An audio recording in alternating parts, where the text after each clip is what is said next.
Joining me now is Chris O'Leary, former director of hostage rescue and recovery for the U.S. government. And Chris, as we noted at the top of the segment, and you heard there from Hallie, there is this new effort to get these hostage talks renewed. How significant of a development do you find it to be that the U.S., Israel, and Qatar are at least back in the same room at this point? Well, I think it's great. I think it's overdue, but it took, Prime Minister Netanyahu pushing for it, or at least giving the green light to allow it to happen. Both the Qataris and the United States have been supportive of it the entire time, as has the director of Mossad. What's critical now is to get Hamas back to the table, and it's going to take some doing to get them there, because hostage taking is an asymmetric tactic, and right now it's working, and it's working because Israel's strategy for countering terrorism and rescuing the hostages is flawed.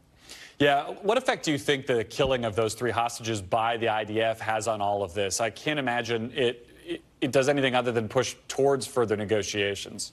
Well, it's just, unfortunately, a tragic example of, how, Israel is failing its people. The approach that they've taken from the beginning on not doing a counterterrorism approach, not having intelligence-driven missions, and instead doing this all-out urban warfare has brought us to this situation where you have frontline Israeli troops opening fire on unarmed civilians that, unfortunately, happen to turn out to be their own people as well.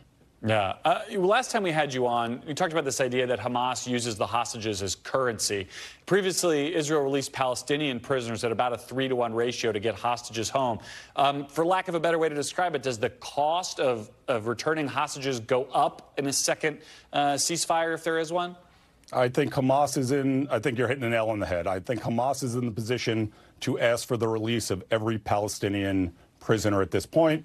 And that's ultimately what their goal was anyway. There's roughly, 7,000 plus Palestinian detainees in Israeli custody, and that's what they're looking to do, get them all released and to survive this war, which, the recent evidence of the expansive tunnel system indicates that they are likely hiding below ground, and that the effects of all the kinetic strikes probably are limited on Hamas's enterprise.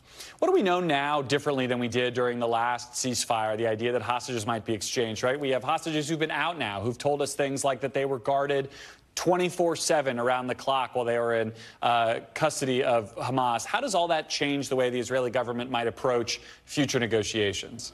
Yeah, so unfortunately, a lot of the intelligence that was likely gleaned from the released hostages before is probably overcome by events. It's stale at this point, although some of it might still be viable. But getting some additional releases would be helpful to paint a picture on the condition of the hostages now, on their possible locations, who might be holding them. But also remember, not all of these hostages were being held by Hamas either, and that was some of the complexity of getting all of them released. We are negotiating with Hamas, but not with Palestinian Islamic Jihad. Right. And, that's one of the challenges. And the last thing is the Palestinian Islamic Jihad hostages are likely being held above ground. Hamas isn't opening up these tunnels for the safety and security of Pidge. Which just increases the likelihood that those folks are going to be in danger every day this war goes on. Chris O'Leary, we have to leave it there. Thank you very much for sharing your expertise with us.